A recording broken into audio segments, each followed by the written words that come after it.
বৈষম্যবিরোধী ছাত্র আন্দোলন দমনে নির্বিচারে গুলি ও হত্যার বিচার হবে আন্তর্জাতিক অপরাধ ট্রাইব্যুনালে। বুধবার গণমাধ্যমকে জানান আইন উপদেষ্টা। এরই মধ্যে ঢাকার আদালতে শেখ হাসিনা সহ বেশ কয়েকজনের বিরুদ্ধে একাধিক মামলা হয়েছে। সাবেক প্রধানমন্ত্রী সহ ৯ জনের বিরুদ্ধে গণহত্যা ও মানবতাবিরোধী অপরাধের বিচারের জন্য আবেদন জমা পড়েছে আন্তর্জাতিক অপরাধ ট্রাইব্যুনালের তদন্ত সংস্থায়। এই মামলায় আসামির তালিকায় আরও রয়েছেন ওবায়দুল কাদের, আসাদুজ্জামান খান কামাল, মোহাম্মদ এ আরাফাত, জুনায়েদ আহমেদ পলক, সাবেক আইজিপি চৌধুরী আব্দুল্লাল মামুন, সাবেক ডিবি প্রধান হারুনুর রশিদ, সাবেক ডিএমপি কমিশনার হাবিবুর রহমান ও সাবেক র্যাবের মহাপরিচালক মোহাম্মদ হারুনুর রশিদ। এছাড়া আওয়ামী লীগ, যুবলীগ, ছাত্রলীগ এবং এর অঙ্গ সহযোগী সংগঠনগুলোকেও অভিযুক্ত করা হয়। বৃহস্পতিবার সকালে জানা যায় ১৫ জুলাই থেকে ৫ আগস্ট পর্যন্ত গণহত্যার অভিযোগের তদন্ত শুরু করেছে তদন্ত সংস্থা।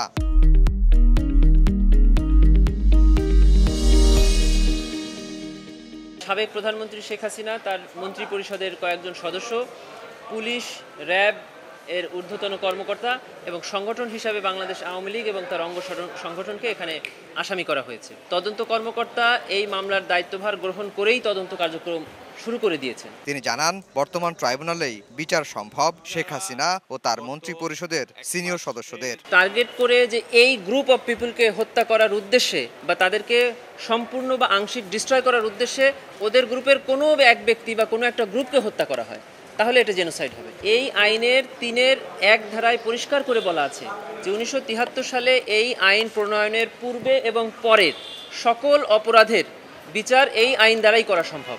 তদন্ত শেষ করে এ নিয়ে প্রতিবেদন দাখিল করবে তদন্ত সংস্থা। এই আইনে সর্বোচ্চ শাস্তি মৃত্যুদণ্ড। আফজাল হোসেন, সময় সংবাদ, ঢাকা।